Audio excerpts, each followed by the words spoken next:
Yo, check this out. Listen to what she says.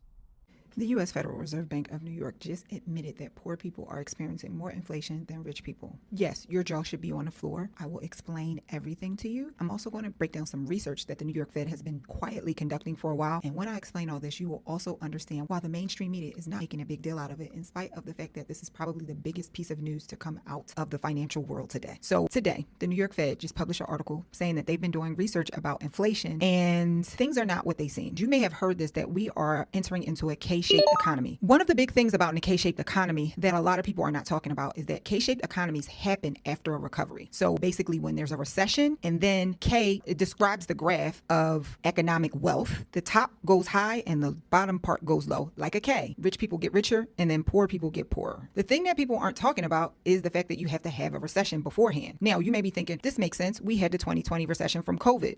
Technically, we were in a recession from February 2020 to April 2020. But the reality is, y'all know I love a good I told you so moment. If you've been following me for a while, then you know that I've been telling y'all ever since 2022, we were actually in a recession that some kind of way they masked, because this K-shaped economy has been appearing ever since 2023. And so here we are. So I'm going to give you maybe the top three things that came out of the reports that the New York Fed published. Number one, quote unquote, low income households consistently face higher inflation than middle and income households did. Number two, we find that consumption has exhibited a K-shaped economy since 2023, although not in the pre-COVID period or during the post-COVID recovery.